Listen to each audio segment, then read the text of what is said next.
এদিকে ইসরায়েলের প্রতিরক্ষা ব্যবস্থাকে বুড়ো আঙুল। 10টি রকেট ফাঁটি দিয়ে লক্ষ্যবস্তুতে আঘাত ইরানি ক্ষেপণাস্ত্রের। থাকছে বিস্তারিত প্রতিবেদনে।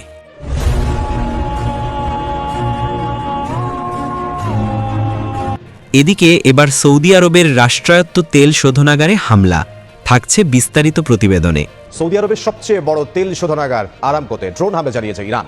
হামলার পর শোধনাগারটি সাময়িকভাবে বন্ধ ঘোষণা করা হয়েছে। বার্তা সংস্থা রয়টার্সের সূত্রে জানা গেছে, আরামকোর রাস তানুরা শোধনাগারে ড্রোন হামলার পর সতর্কতামূলকভাবে কার্যক্রম বন্ধ রাখা হয়েছে। পরিস্থিতি নিয়ন্ত্রণে রয়েছে বলে দাবি করা হলেও মধ্যপ্রাচ্যের বৃহত্তম এই তেল শোধনাগারে আঘাত বাজারে বড় ধাক্কা হিসেবে দেখা হচ্ছে। এদিকে কুয়েতে একাধিক মার্কিন যুদ্ধবিমান বিধ্বস্ত। রণক্ষেত্র মধ্যপ্রাচ্যে। থাকছে বিস্তারিত প্রতিবেদনে।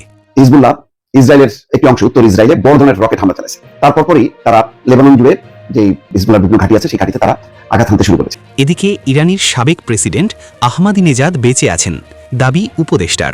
থাকছে বিস্তারিত প্রতিবেদনে। ইসরায়েলি আকাশসীমার পূর্ণ নিয়ন্ত্রণ নিয়েছে ইরান। শক্তিশালী মিসাইল হামলা ইসরায়েলের প্রতিরক্ষা বলয় ভেঙে ফেলার মধ্য দিয়ে এমন দাবি করেছে আইআরজিসি। এর আগে 24 ঘন্টায় বিমান ঘাঁটি ইসরায়েলের বিভিন্ন স্থাপনা লক্ষ্য করে চলে 9 দফা মিসাইল হামলা। এদিকে ইসরায়েলের প্রতিরক্ষা ব্যবস্থাকে বুড়ো আঙুল। 10টি রকেট ফাঁকি দিয়ে লক্ষ্যবস্তুতে আঘাত ইরানি ক্ষেপণাস্ত্রের। মধ্যপ্রাচ্যে যুক্তরাষ্ট্র, ইসরায়েল এবং ইরানের মধ্যে সামরিক সংঘাত একটি ব্যাপক আঞ্চলিক রূপ নিয়েছে। ইরানের সামরিক স্থাপনায় যুক্তরাষ্ট্র ও ইসরায়েলের তীব্র হামলা এবং ইরানের সর্বোচ্চ নেতা আয়াতুল্লাহ আলী খামেনেইকে হত্যার ঘটনাকে কেন্দ্র করে তেহরানের পক্ষ থেকে পাল্টা ক্ষেপণাস্ত্র ও ড্রোন হামলার ঘটনা ঘটেছে। এই অস্থির পরিস্থিতির মধ্যেই এক্সে একটি ভিডিও ব্যাপকভাবে ছড়িয়ে পড়েছে, যা বিশ্বজুড়ে দৃষ্টি আকর্ষণ করেছে। ভিডিওটিতে দাবি করা হয়েছে যে ইরানের একটি হাইপারসনিক ক্ষেপণাস্ত্র 10টিরও বেশি ইন্টারসেপ্ট রকেটকে ফাঁকি দিয়ে সফলভাবে তার লক্ষ্যবস্তুতে আঘাত হেনেছে। রাতের আকাশে দৃশ্যমান আলোর রেখাগুলো দেখে মনে হচ্ছে প্রতিরক্ষামূলক ক্ষেপণাস্ত্রগুলো ধেয়ে আসা প্রজেক্টাইলটিকে বাধা দেবার চেষ্টা করছে। ভিডিওটির ক্যাপশনে লেখা ছিল, ইরানের হাইপারসনিক ক্ষেপণাস্ত্র 10টিরও বেশি ইন্টারসেপ্ট রকেটকে ফাঁকি দিয়ে লক্ষ্যবস্তুতে আঘাত হেনেছে। ক্যামেরাম্যান যেন আতশবাজির প্রদর্শনী দেখছেন এমন শান্তভাবে পুরো ঘটনাটি ধারণ করেছেন। অন্যদিকে যুদ্ধের এমন তীব্র মুহূর্তেও ভিডিও ধারণকারী ব্যক্তির শান্ত আচরণ নিয়ে অনলাইনে ব্যাপক বিতর্ক ও বিস্ময় সৃষ্টি হয়েছে। এদিকে এবার সৌদি আরবের রাষ্ট্রায়ত্ত তেল শোধনাগারে হামলা। সৌদি আরবের রাষ্ট্রায়ত্ত তেল কোম্পানি সৌদি আরামকোর অধীন রাস তানুরা নামের একটি তেল শোধনাগারে হামলা চালিয়েছে ইরান। এতে কারখানাটিতে আগুন ধরে গিয়েছিল। তবে কারখানা কর্তৃপক্ষ বেশ দ্রুততার সঙ্গে আগুন নিয়ন্ত্রণে আনতে সক্ষম হয়। হালার পর রাস তানুরা নামের সেই শোধনাগারটি বন্ধ করা হয়েছে। সামাজিক যোগাযোগ মাধ্যমে এ হামলা সংক্রান্ত বিভিন্ন ভিডিও চিত্র দেখা গেছে। কয়েকটি চিত্রে দূর থেকে দেখা গেছে রাস তানুরা থেকে বড় ধোঁয়ার কুণ্ডলী উঠছে। সামাজিক যোগাযোগ মাধ্যমে ভাইরাল হওয়া ভিডিওগুলোতে দাবি করা হয়েছে রাস তানুরা লক্ষ্য করে ড্রোন হামলা চালিয়েছে ইরান। তবে সৌদি আরবের পক্ষ থেকে এখনও এ ব্যাপারে আনুষ্ঠানিকভাবে কিছু বলা হয়নি। সূত্র রয়টার্স, এএফপি। এদিকে কুয়েতে একাধিক মার্কিন যুদ্ধবিমান বিধ্বস্ত। রণক্ষেত্র মধ্যপ্রাচ্যে। মধ্যপ্রাচ্যে ইরান ও মার্কিন মিত্রদের মধ্যে উত্তেজনা এখন যুদ্ধের রূপ নিয়েছে। গত কয়েক ঘণ্টায় কুয়েত, কাতার এবং বাহরাইনে অবস্থানরত মার্কিন মিত্রদের উপর ভয়াবহ হামলা চালিয়েছে ইরান। এই উত্তপ্ত পরিস্থিতিতে কুয়েতে বেশ কয়েকটি মার্কিন যুদ্ধবিমান বিধ্বস্ত হওয়ার খবর পাওয়া গেছে। কুয়েতের প্রতিরক্ষা মন্ত্রণালয় নিশ্চিত করেছে যে দেশটির আকাশসীমায় বেশ কয়েকটি মার্কিন যুদ্ধবিমান বিধ্বস্ত হয়েছে। সামাজিক যোগাযোগ মাধ্যমে ছড়িয়ে পড়া ভিডিওতে দেখা যায় একটি F-15E স্ট্রাইক ঈগল বিমান লেজে আগুন লাগা অবস্থায় ঘুরতে ঘুরতে মাটিতে আছড়ে পড়ছে। তবে বিমানের পাইলট ও ক্রু সদস্যরা নিরাপদে বের হয়ে আসতে পেরেছেন এবং তারা সুস্থ আছেন। ইরান দাবি করেছে যে তারা কুয়েতের আলী আল সালেম ঘাঁটিতে 15টি ক্রুজ মিসাইল দিয়ে হামলা চালিয়ে অন্তত একটি মার্কিন যুদ্ধবিমান ভূপাতিত করেছে। আঞ্চলিক বিশ্লেষকরা মনে করছেন ইরান তার সামরিক কৌশল পরিবর্তন করে এখন মার্কিন মিত্রদের সফট টার্গেট বা বেসামরিক অবকাঠামোতে আঘাত হানছে।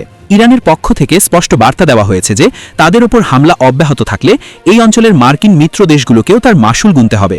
মধ্যপ্রাচ্যের এই অস্থিতিশীল পরিস্থিতি বিশ্ববাজারে তেলের দাম এবং আঞ্চলিক নিরাপত্তার ওপর দীর্ঘমেয়াদী প্রভাব ফেলতে পারে বলে আশঙ্কা করা হচ্ছে। সূত্র আল জাজিরা। এদিকে ইরানের ব্যালিস্টিক মিসাইল জেরুজালেমে আঘাত হানল। লন্ডভন্ড ইসরায়েল। ইসরায়েলের জেরুজালেমে ইরান একটি ব্যালিস্টিক মিসাইল সরাসরি আঘাত এনেছে। খবর আল জাজিরার। হামলার আগে পূর্ব জেরুজালেমে সতর্কতামূলক সাইরেন বেজে ওঠে। এরপর অল্প সময়ের মধ্যেই একটি মিসাইল এসে নির্দিষ্ট এলাকায় আঘাত হানে।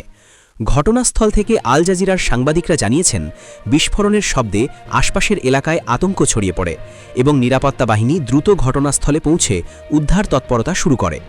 তাৎক্ষণিকভাবে হতাহতের সংখ্যা বা ক্ষয়ক্ষতির পরিমাণ সম্পর্কে বিস্তারিত তথ্য জানা যায়নি। স্থানীয় জরুরি সেবা সংস্থাগুলো ঘটনাস্থলে তল্লাশি ও উদ্ধার কার্যক্রম চালিয়ে যাচ্ছে। 1967 সালের আরব ইসরায়েল 6 দিনের যুদ্ধের পর পূর্ব জেরুজালেম দখল করে নেয় ইসরায়েল। এরপর থেকে শহরটির প্রশাসনিক নিয়ন্ত্রণ ইসরায়েলের হাতে রয়েছে, যদিও ফিলিস্তিনিরা জেরুজালেমকে তাদের ভবিষ্যৎ রাষ্ট্রের রাজধানী হিসেবে দাবি করে আসছে। পবিত্র এই শহরেই অবস্থিত ইসলামের অন্যতম প্রধান ধর্মীয় স্থাপনা আল আকসা মসজিদ, যা ইসলামের প্রথম কিবলা হিসেবে পরিচিত। মক্কা ও মদিনার পর জেরুজালেম মুসলমানদের কাছে তৃতীয় পবিত্রতম স্থান। সাম্প্রতিক এই হামলার ঘটনায় মধ্যপ্রাচ্যে নতুন করে উত্তেজনা বৃদ্ধি পেয়েছে বলে বিশ্লেষকরা মনে করছেন। এখন পর্যন্ত এ হামলার বিষয়ে ইসরায়েল বা ইরানের পক্ষ থেকে আনুষ্ঠানিক কোনো মন্তব্য পাওয়া যায়নি। এদিকে ইরানের সাবেক প্রেসিডেন্ট আহমাদিনেজাদ বেঁচে আছেন দাবি উপদেষ্টার। ইরানের সাবেক প্রেসিডেন্ট মাহমুদ আহমাদিনেজাদ সুস্থ ও নিরাপদ আছেন বলে জানিয়েছেন তার ঘনিষ্ঠ এক উপদেষ্টা। ইরান জুড়ে যুক্তরাষ্ট্র ও ইসরায়েলি বাহিনীর সাম্প্রতিক হামলার পর তার মৃত্যুর খবর ছড়িয়ে পড়লে রবিবার এ তথ্য নিশ্চিত করেন তিনি। নাম প্রকাশ না করার শর্তে ওই উপদেষ্টা বলেন, আমি তার সঙ্গে যোগাযোগে আছি, সব ঠিক আছে। তিনি আরও জানান, গতকাল তার নিরাপত্তা বিভাগের একটি ভবন লক্ষ্য করা হয়েছিল। 3 জন দেহরক্ষী আইআরজিসির সদস্য নিহত হয়েছে, তবে তার নিজস্ব বাসভবন ক্ষতিগ্রস্ত হয়নি এবং ওই ভবনের মাত্র 100 মিটার দূরে থাকা ওই বাড়ি লক্ষ্য করা হয়নি।